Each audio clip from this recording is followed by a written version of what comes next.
최근 일본에서 매우 이례적인 현상이 나타나고 있습니다. 일본 여성들이 갑자기 한국을 찾고 있다는 보도인데요.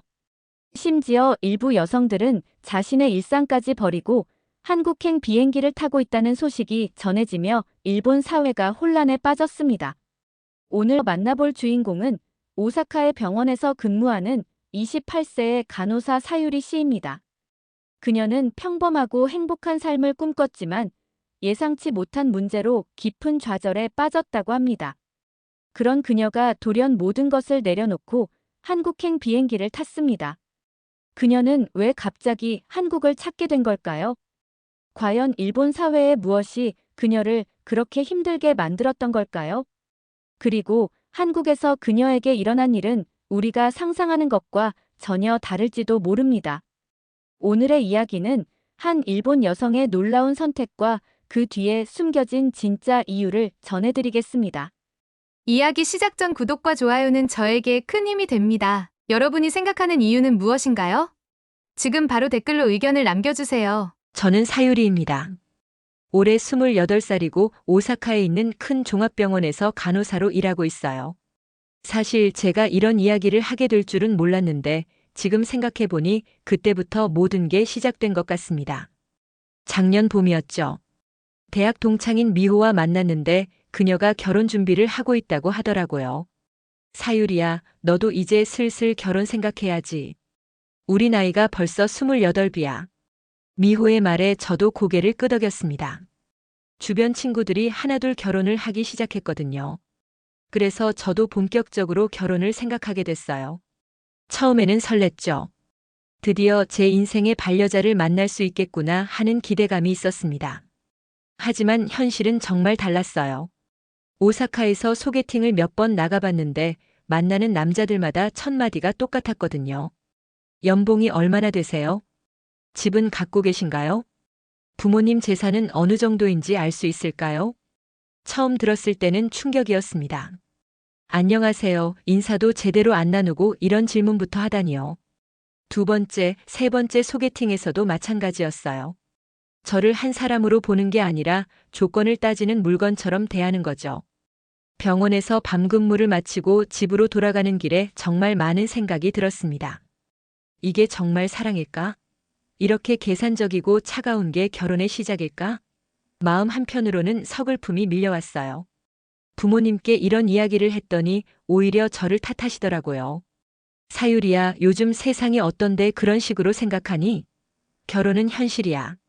감정만으로는 살 수 없다고. 아버지의 말씀이었어요. 어머니도 비슷했습니다. 내가 너무 이상적으로 생각하는 거 아니야? 조건 좋은 남자 만나려면 너도 그만한 조건을 갖춰야지. 집에서조차 이런 소리를 들으니까 정말 마음이 무거웠습니다. 저는 그냥 진심으로 저를 아껴주고 사랑해줄 사람을 만나고 싶었을 뿐인데요. 왜 모든 게 돈과 조건으로 계산되어야 하는 걸까요? 병원에서도 마찬가지였어요. 결혼한 선배 간호사들은 항상 이런 말을 했거든요. 사유리, 남자는 안정성이 제일 중요해. 연봉 얼마인지 집 있는지부터 확인해. 사랑 같은 건 결혼하고 나서 생기는 거야. 처음엔 조건부터 봐야지. 이런 말들을 들을 때마다 제 가슴 깊숙한 곳에서 무언가가 무너져 내리는 느낌이었습니다. 정말 이게 맞는 걸까? 이렇게 차갑고 계산적인 게 우리가 추구해야 할 사랑이고 결혼인 걸까? 몇 달 동안 계속된 소개팅들은 모두 비슷했어요. 서로의 조건을 확인하고 계산하고 따져보고 마치 부동산 거래를 하는 것 같았죠. 저는 점점 지쳐갔습니다. 특히 충격적이었던 건 한 남자가 저에게 한 말이었어요. 간호사면 밤 근무도 하시죠? 결혼하면 그만두실 거죠? 아이 낳고 나서 다시 일할 생각은 없으시고요? 제가 그동안 열심히 공부해서 얻은 자격증과 경력, 제 꿈과 목표 같은 건 전혀 중요하지 않았어요. 그저 결혼하면 집에서 아이나 돌보는 사람으로만 보는 거였죠. 그날 밤 제 방에서 혼자 울었습니다. 정말 많이 울었어요. 이런 식으로 살아야 하나? 내가 원하는 따뜻한 사랑, 서로를 진심으로 아끼고 배려하는 관계는 정말 불가능한 걸까? 일본의 현실이 이렇게 차갑고 메마른 줄 몰랐어요. 모든 게 조건과 계산으로만 이루어지는 세상에서 저 같은 사람은 설 자리가 없는 것 같았습니다. 그렇게 몇 달이 지나면서 상황은 더욱 악화되었습니다. 병원에서 제가 아직 미혼이라는 사실이 점점 더 큰 문제가 되기 시작했어요. 어느 날 간호사실에서 선배들이 대화하는 걸 들었는데 정말 충격적이었습니다. 사유리는 언제 결혼할까? 벌써 28인데. 요즘 애들은 너무 까다로워. 조건 좋은 남자만 찾으려고 하니까 혼기를 놓치는 거야. 제가 듣고 있는 줄도 모르고 이런 이야기를 하더라고요. 마치 제가 문제가 있는 사람인 것처럼 말이죠. 더 심각한 건 업무에서도 차별을 받기 시작했다는 거예요. 결혼한 선배들은 저에게 이런 식으로 말했습니다. 사유리, 너는 어차피 시간 많으니까 이 업무도 맡아줘. 우리는 집에 가서 가족 돌봐야 하거든. 밤 근무도 사유리가 더 많이 해. 결혼 안 한 사람이 해야지. 처음에는 참았어요. 하지만 점점 더 심해졌습니다. 휴일 근무, 연장 근무, 힘든 환자 담당까지 모든 어려운 일들이 제게 돌아왔어요. 이유는 단 하나였죠. 제가 결혼하지 않았기 때문에 시간이 많다는 거였어요. 병원 복도를 지나가면서 동료들의 시선을 느꼈습니다. 그 시선들이 정말 따가웠어요. 마치 저를 이상한 사람 보듯 하는 거죠. 28배 아직 결혼 안 한 여자, 뭔가 문제가 있는 여자 취급을 받는 기분이었습니다. 집에서도 마찬가지였어요. 어머니의 잔소리는 날이 갈수록 심해졌죠. 사유리야, 이웃집 아주머니가 그러는데 우리 딸은 언제 결혼시킬 거냐고 물어보시더라. 내가 너무 고집이 세서 그런 거 아니야? 조건 좀 낮춰서 만나봐. 심지어 아버지까지 나서기 시작했어요. 평소에 말씀이 없으신 분이었는데 이상하게 이 문제에만큼은 계속 말씀하시더라고요. 우리 집안 체면이 말이 아니야. 친척들 모임에 가면 사유리 결혼 이야기만 나온다고. 정말 숨이 막혔습니다. 집에서도 직장에서도 제가 설 곳이 없는 것 같았어요. 모든 사람들이 저를 문제가 있는 사람으로 보고 있다는 느낌이었죠. 그러던 어느 날 병원에서 정말 힘든 일이 있었어요. 중환자 담당을 혼자서 해야 했는데 너무 피곤해서 작은 실수를 했거든요.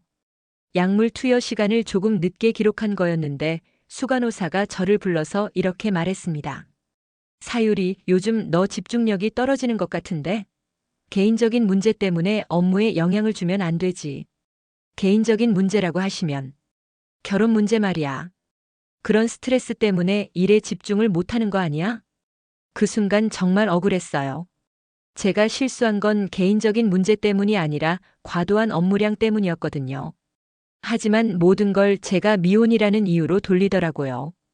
그날 밤 집에 돌아와서 거울을 봤는데 제 얼굴이 정말 초췌해져 있었어요. 눈 아래 다크서클은 진해져 있고 뺨은 살이 빠져서 움푹 들어가 있고. 언제부터 이렇게 된 걸까요?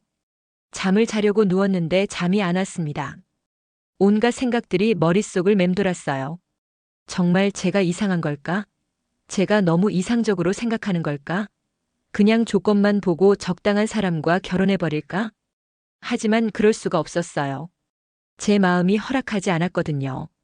진짜 사랑 없이 어떻게 평생을 함께 살 수 있을까요?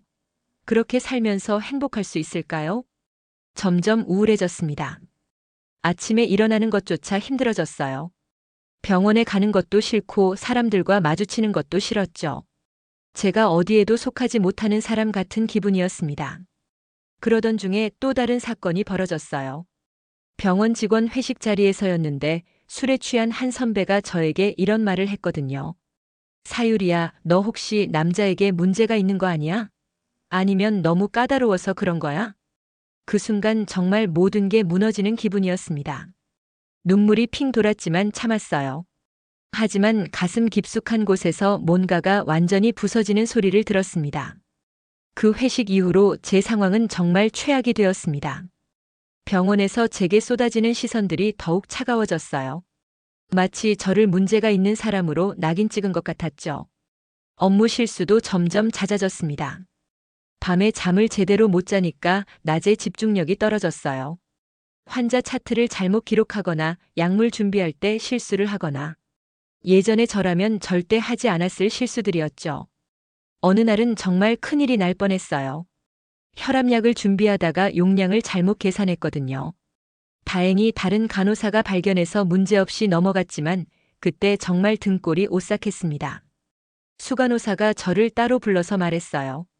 사유리, 이런 식으로 계속 실수하면 큰 문제가 될 수 있어.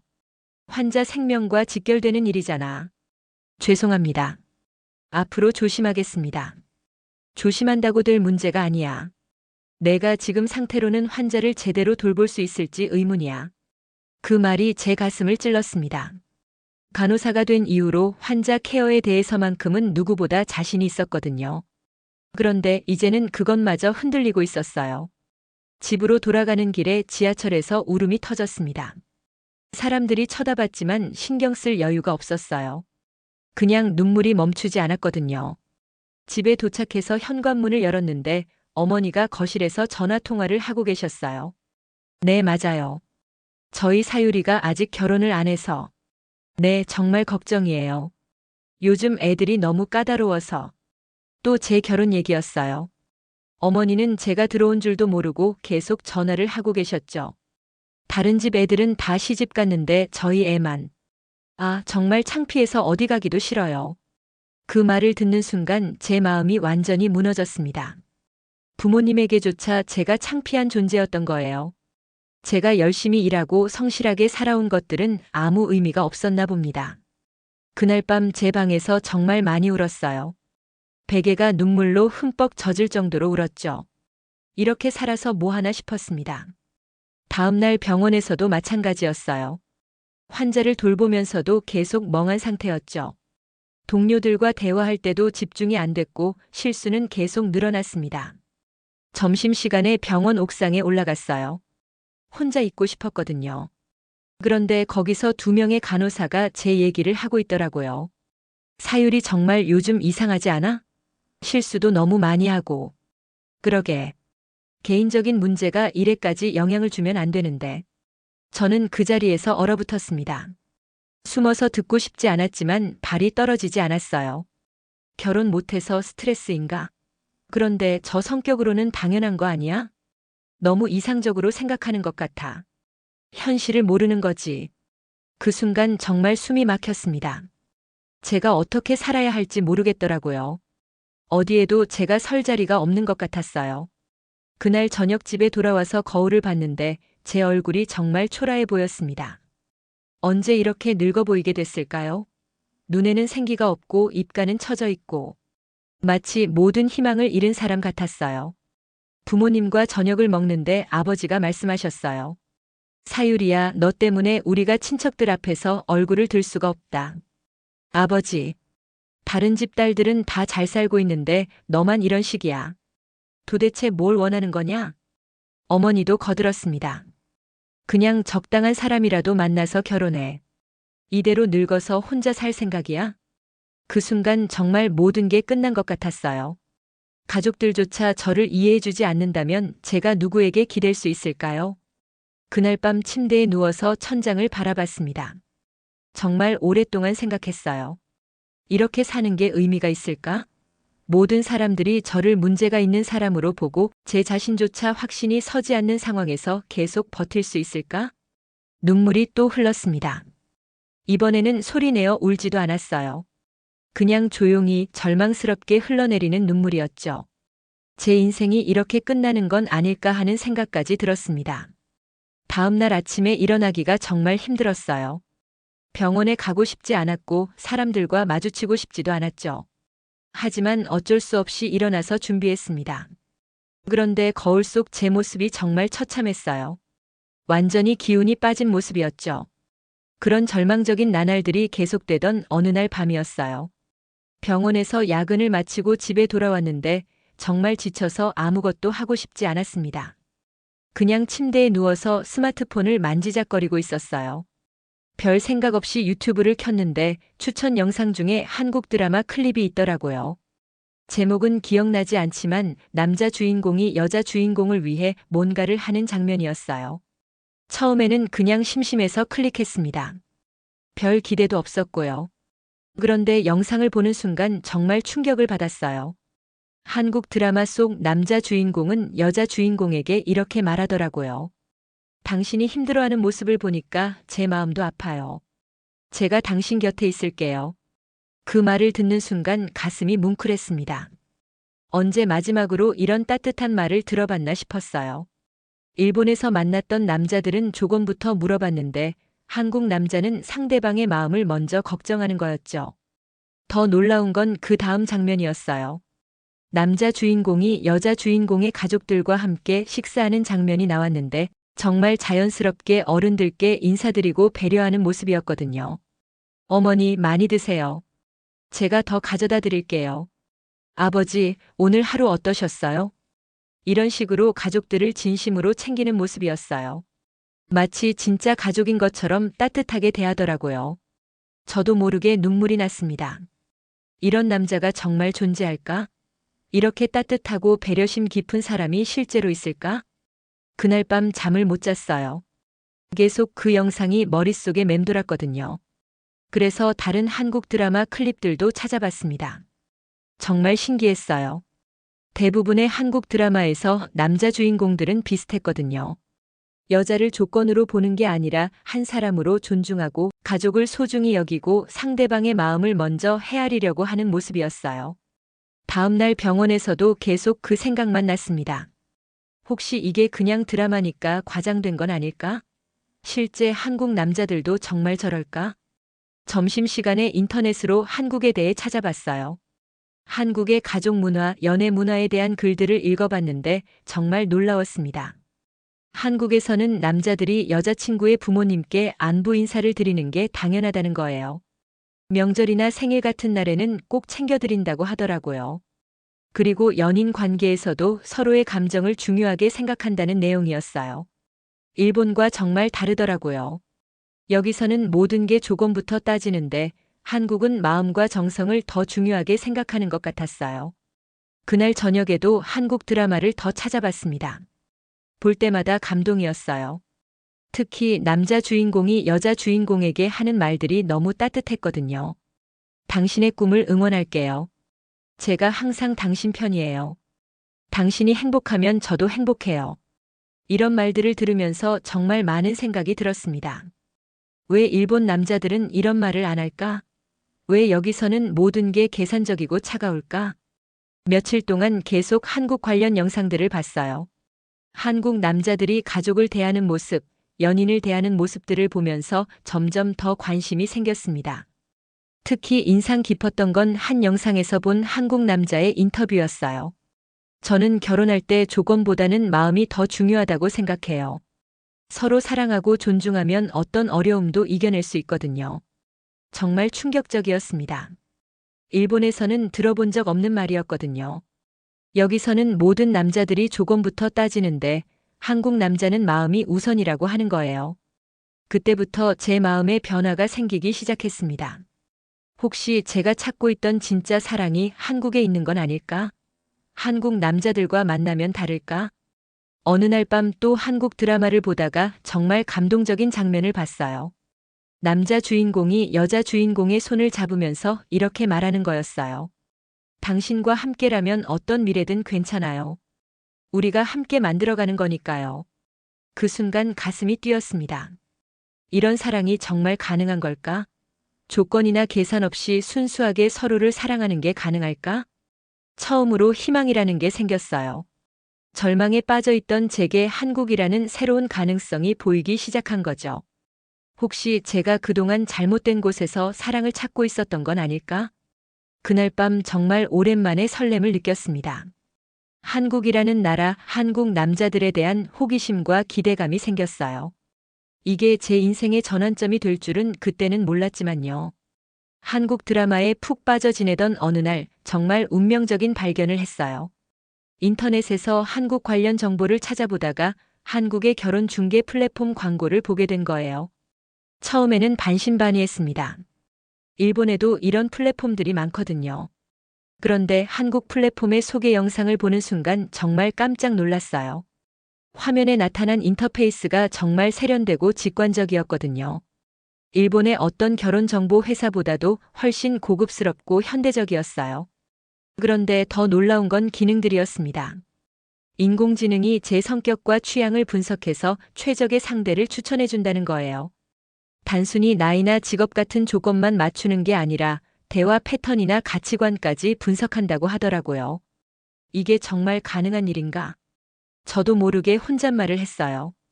일본에서는 상상도 못했던 기술이었거든요. 더 자세히 알아보니까 정말 놀라운 기능들이 많았어요. 화상 미팅도 4K 고화질로 지원하고 실시간 번역 기능까지 있다는 거예요. 그리고 상대방의 진정성을 확인하는 검증 시스템도 정말 체계적이었습니다. 무엇보다 감동적이었던 건 이 플랫폼의 철학이었어요. 웹사이트에 이런 글이 적혀 있더라고요. 진정한 사랑은 조건이 아닌 마음에서 시작됩니다. 저희는 기술을 통해 진심을 전달하는 다리 역할을 하겠습니다. 이 한 문장을 읽고 정말 감동했어요. 일본의 결혼 정보 회사들은 모두 조건 매칭에만 집중하는데 한국은 마음을 우선시한다는 거였죠. 용기를 내서 회원 가입을 해봤습니다. 처음에는 떨렸어요. 혹시 실망하게 될까 봐서요. 그런데 가입 과정부터 정말 놀라웠어요. 단순히 신상 정보만 입력하는 게 아니라 제 가치관이나 인생관에 대한 질문들이 정말 세심했거든요. 가족에게 가장 중요하게 생각하는 가치는 무엇인가요? 연인과의 갈등 상황에서 어떻게 해결하고 싶나요? 미래에 어떤 가정을 만들고 싶나요? 이런 질문들을 보면서 정말 감탄했어요. 일본에서는 연봉이나 학력, 집 소유 여부 같은 것만 물어봤는데 한국은 정말 깊이 있는 질문들을 하더라고요. 그리고 며칠 후에 첫 번째 매칭 결과가 나왔어요. 인공지능이 추천해준 상대는 민수라는 분이었는데 31살의 인공지능 소프트웨어 전문가라고 하더라고요. 프로필을 보는 순간 정말 놀랐습니다. 단순히 스펙만 나열한 게 아니라 그분의 인생 철학이나 가치관이 자세히 적혀 있었거든요. 저는 기술을 통해 사람들의 삶을 더 행복하게 만들고 싶습니다. 가족과 함께하는 시간을 가장 소중하게 생각하며 상대방의 꿈을 응원하고 함께 이뤄나가는 관계를 원합니다. 이런 글을 읽으면서 가슴이 뛰었어요. 일본에서 만났던 남자들과는 차원이 다른 분이라는 느낌이 들었거든요. 화상 미팅 신청을 받았을 때 정말 떨렸습니다. 과연 어떤 분일까?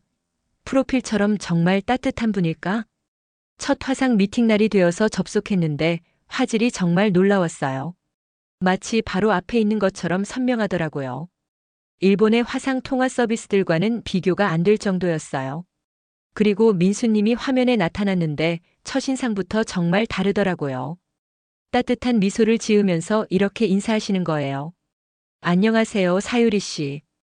오늘 이렇게 만나게 되어서 정말 기뻐요. 혹시 긴장되시나요? 제 상태를 먼저 걱정해 주시는 모습에 감동했어요. 일본 남자들은 첫 만남에서 조건부터 물어봤는데 민수님은 제 기분을 먼저 챙겨주시더라고요. 네, 조금 긴장돼요. 이런 방식으로 만나는 게 처음이라서요. 아, 그렇구나요. 저도 처음에는 어색했어요. 천천히 편하게 이야기해요. 급할 거 없으니까요. 정말 자연스럽고 배려심 깊은 모습이었어요. 그리고 대화를 나누면서 더욱 놀랐습니다. 민수님은 인공지능 분야에서 정말 뛰어난 전문가였어요.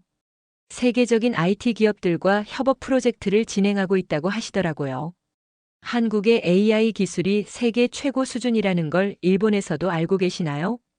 아, 잘 몰랐어요. 그렇게 뛰어난가요? 네, 특히 딥러닝이나 자연어 처리 분야에서는 정말 앞서가고 있어요. 저희 회사에서 개발한 번역 AI는 구글보다도 정확도가 높답니다. 이런 이야기를 들으면서 정말 자랑스러웠어요. 한국이 이렇게 뛰어난 기술력을 가지고 있다는 게 신기하고 대단했거든요. 그런데 더 감동적인 건 민수님의 인품이었어요. 자신의 성취를 자랑하는 게 아니라 한국 전체의 발전을 기뻐하시는 모습이었거든요. 기술은 결국 사람을 위한 거라고 생각해요. 제가 만든 프로그램이 누군가의 삶을 조금이라도 편하게 만들 수 있다면 그걸로 충분해요. 정말 따뜻한 마음을 가진 분이라는 걸 느꼈습니다. 민수님과 몇 번의 화상 미팅을 거치면서 정말 특별한 감정이 생겼어요. 매번 대화할 때마다 마음이 따뜻해졌거든요. 그런데 한편으로는 불안했습니다. 과연 실제로 만나면 어떨까? 드디어 민수님이 제안하셨어요. 사유리 씨, 괜찮으시다면 한국에 놀러 오세요. 제가 직접 안내해 드릴게요. 정말 떨렸지만 용기를 냈습니다. 이번이 제 인생을 바꿀 기회일 수도 있겠다 싶었거든요. 한국행 비행기를 타는 순간 가슴이 두근거렸어요. 과연 한국은 어떤 나라일까? 민수님은 실제로 어떤 분일까?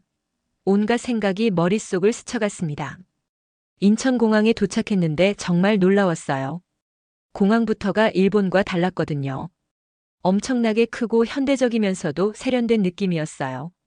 그리고 사람들이 정말 친절하더라고요. 입국 수속을 받는 공항 직원분이 일본어로 말을 걸어주시는 거예요. 일본에서 오셨나요? 한국 여행 처음이세요? 네, 처음이에요. 아, 그러시구나. 한국에서 좋은 추억 많이 만드세요. 이런 작은 배려에도 감동했습니다. 일본에서는 공항 직원들이 이렇게 친근하게 대해주지 않거든요.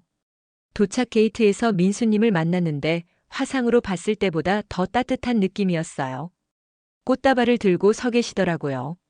사유리 씨, 먼 길 오시느라 수고했어요. 이거 받으세요. 꽃을 받으면서 정말 감동했습니다. 일본에서는 첫 만남에 이런 선물을 준비하는 남자들이 거의 없거든요. 고마워요. 이렇게까지 해주시다니. 당연한 거죠.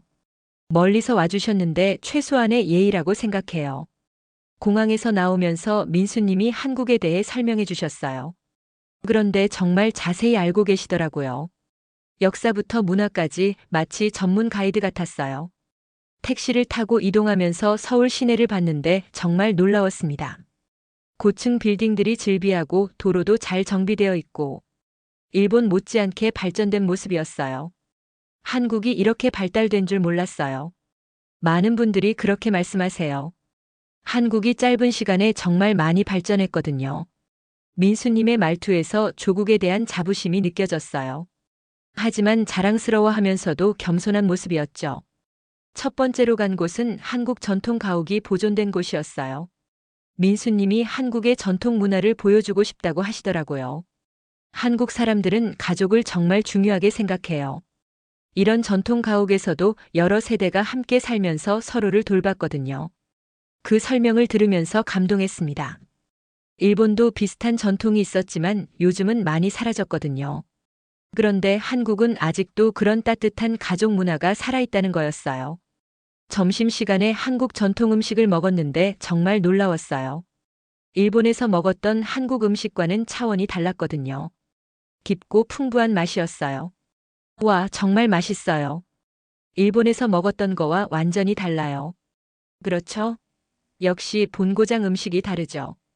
그런데 사유리 씨가 매운 걸 잘 드시네요. 한국 음식이 매워도 맛있어요. 뭔가 정성이 느껴져요. 식당 사장님이 저희를 보시더니 반찬을 더 가져다 주시는 거예요. 일본에서 오신 손님이시구나. 많이 드세요. 이런 따뜻한 배려에 또 한 번 감동했습니다. 처음 만난 외국인에게도 이렇게 친절하게 대해주시다니요. 오후에는 민수님의 직장을 구경시켜 주셨어요. IT 회사였는데 정말 놀라웠습니다. 최첨단 시설에 직원들 모두 열정적으로 일하고 있더라고요. 저희 회사에서 개발한 인공지능이에요. 이거 일본에도 수출하고 있거든요. 컴퓨터 화면에 나타난 프로그램을 보면서 정말 자랑스러웠어요. 한국 기술이 일본에도 들어가고 있다는 게 신기하고 대단했거든요. 동료분들도 저를 따뜻하게 맞아주셨어요. 일본에서 오셨구나. 민수가 자주 얘기했어요. 한국은 어때요? 처음 와보시는 거죠? 모든 분들이 정말 친근하게 대해주시더라고요. 일본에서는 직장 사람들이 이렇게 사적인 관계까지 관심 가져주지 않는데 한국은 정말 인간적이라는 느낌이 들었어요. 저녁에는 민수님 부모님과 식사를 했는데 이게 가장 큰 감동이었어요. 처음 만나는 일본 여자인 저를 진짜 가족처럼 대해주시는 거였거든요. 사유리 씨, 멀리서 오느라 힘들었지? 많이 먹어. 어머님이 계속 음식을 챙겨주시면서 정말 따뜻하게 대해주셨어요. 아버님도 마찬가지였습니다. 일본과 한국이 가까운 나라인데 서로 더 자주 왕래했으면 좋겠어. 민수가 사유리 씨 이야기를 자주 하더라. 좋은 분이라고 말이야. 이런 말씀들을 들으면서 눈물이 날 뻔했어요. 일본에서는 상대방 부모님을 만나는 것도 정말 부담스럽고 어려운 일인데 한국은 이렇게 자연스럽고 따뜻하게 받아주시다니요. 그날 밤 호텔에서 정말 많은 생각이 들었습니다. 한국에서 하루 보낸 것만으로도 제가 그동안 얼마나 잘못 생각하고 있었는지 깨달았어요. 한국 사람들은 정말 따뜻하고 배려심이 깊었습니다. 가족을 중요하게 생각하고 상대방을 진심으로 대하는 문화가 살아있었어요. 일본의 차갑고 계산적인 문화와는 정말 달랐죠. 그리고 민수님은 정말 특별한 분이었어요. 똑똑하고 능력 있으면서도 겸손하고 따뜻한 마음을 가지신 분이었거든요. 한국에서 며칠을 보내면서 민수님과 더 깊은 대화를 나누게 되었어요. 그 과정에서 정말 많은 걸 배웠습니다. 특히 한국 사람들이 중요하게 생각하는 가치관에 대해서요. 어느 날 저녁 한강에서 산책을 하면서 민수님이 이런 말씀을 하셨어요. 사유리 씨, 한국에는 정이라는 문화가 있어요. 이걸 일본어로 설명하기는 어렵지만 상대방을 진심으로 아끼고 배려하는 마음이에요. 정이요? 네, 가족이나 연인뿐만 아니라 처음 만난 사람에게도 진심을 다해 대하는 거죠. 조건이나 이익을 따지기 전에 마음을 먼저 나누는 거예요. 그 말을 들으면서 깊이 생각해 봤습니다. 일본에서는 상대방과 관계를 맺을 때 항상 조건부터 따졌거든요. 그런데 한국은 마음을 먼저 나눈다는 거였어요. 그런 문화가 정말 좋은 것 같아요. 일본에서는 상상하기 어려운 일이에요. 그래서 한국 사람들이 가족을 정말 소중하게 생각하는 거예요. 혈연이라는 조건 때문이 아니라 진짜 마음으로 사랑하는 거죠. 민수님의 설명을 들으면서 감동했어요. 그리고 그 다음날 실제로 그런 문화를 경험할 수 있었습니다. 민수님의 할머니를 만나러 갔는데 정말 따뜻하게 맞아주시더라고요. 처음 만나는 일본 여자인 저에게도 진짜 손녀처럼 대해주시는 거예요. 사유리야, 이리 와서 앉아라. 할머니가 맛있는 거 해줄게. 직접 음식을 만들어주시면서 계속 챙겨주시는 모습에 정말 눈물이 날 뻔했어요. 할머니, 저 때문에 이렇게 수고하시면 안 되는데요. 뭔 소리야? 우리 민수가 좋아하는 사람인데 당연히 잘해줘야지. 그리고 할머니께서 저에게 한국의 가족 문화에 대해 말씀해 주셨어요. 한국에서는 가족이 제일 소중한 거야. 서로 돕고 아끼는 게 당연한 거고. 결혼도 마찬가지야. 두 사람이 진심으로 사랑하면 어떤 어려움도 이겨낼 수 있어. 이런 말씀을 들으면서 정말 큰 깨달음을 얻었습니다. 일본에서는 결혼할 때 조건부터 따지고 계산하는데 한국은 사랑이 우선이라는 거였어요. 민수님과 함께 한국의 여러 곳을 다니면서 더 많은 걸 배웠어요. 특히 한국 사람들이 어려운 이웃을 돕는 모습을 보고 정말 감동했습니다. 길에서 할아버지가 무거운 짐을 들고 계시니까 지나가던 젊은 사람들이 자연스럽게 도와드리더라고요. 일본에서는 남의 일에 간섭하지 않는 게 예의라고 생각하는데 한국은 서로 돕는 게 당연하다고 여기는 것 같았어요. 한국 사람들은 정말 따뜻하네요. 우리는 혼자 사는 게 아니라 함께 사는 거라고 생각해요. 서로 의지하고 도우면서 살아가는 거죠. 민수님의 말을 들으면서 제 인생관이 바뀌기 시작했어요. 그동안 저는 너무 개인적으로만 생각했던 것 같아요. 모든 걸 제 기준으로만 판단했죠. 어느 날 민수님이 저에게 이런 질문을 하셨어요. 사유리 씨는 어떤 삶을 살고 싶어요? 혼자서 성공하는 삶인가요? 아니면 누군가와 함께 행복한 삶인가요? 그 질문에 답하면서 깨달았어요. 저는 그동안 혼자서 성공하는 것만 생각했던 것 같아요. 좋은 직장, 좋은 조건, 이런 것들만 중요하다고 여겼죠. 함께 행복한 삶을 살고 싶어요. 혼자 아무리 성공해도 의미가 없을 것 같아요. 그거예요. 한국 사람들이 추구하는 가치가 바로 그거예요. 함께하는 행복, 나누는 기쁨이죠. 그날부터 제 마음에 큰 변화가 생겼습니다. 돈이나 조건보다는 마음이 더 중요하다는 걸 깨달았어요. 그리고 진정한 사랑이란 서로를 있는 그대로 받아들이고 존중하는 거라는 것도요.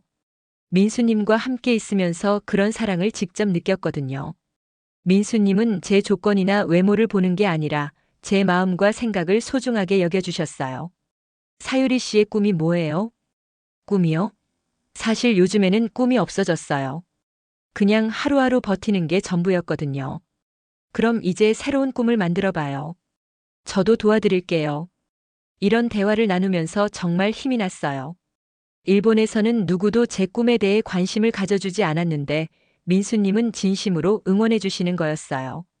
한국에서의 마지막 날 밤에 민수님이 저에게 편지를 주셨어요. 한국어로 쓰여 있었는데 번역해서 읽어보니까 정말 감동적이었습니다. 사유리 씨와 함께한 시간이 정말 소중했습니다. 사유리 씨를 통해 저도 많은 걸 배웠어요. 서로 다른 나라에서 자랐지만 마음은 통할 수 있다는 걸 알았습니다. 앞으로도 함께 꿈을 만들어가고 싶어요. 그 편지를 읽으면서 눈물이 났어요. 제 인생에서 이렇게 따뜻한 사랑을 받아본 게 처음이었거든요. 일본으로 돌아가는 비행기에서 정말 많은 생각을 했습니다. 한국에서 배운 것들이 제 인생을 완전히 바꿔놓았어요. 가장 큰 변화는 사랑에 대한 생각이었어요. 그동안 저는 사랑도 조건과 계산으로 접근했는데 이제는 마음이 우선이라는 걸 깨달았죠. 그리고 가족의 의미도 달라졌어요. 한국에서 본 가족들은 서로를 진심으로 아끼고 배려했거든요. 조건 때문이 아니라 정말 사랑해서요. 무엇보다 제 자신에 대한 생각이 바뀌었습니다. 저도 누군가에게 사랑받을 만한 가치가 있는 사람이라는 걸 느꼈어요. 민수님과 한국 사람들이 저를 그렇게 대해주셨거든요. 이제 제가 추구해야 할 것이 뭔지 명확해졌어요. 조건이나 물질적인 것이 아니라 진짜 마음으로 통하는 사람과 함께하는 삶이었죠.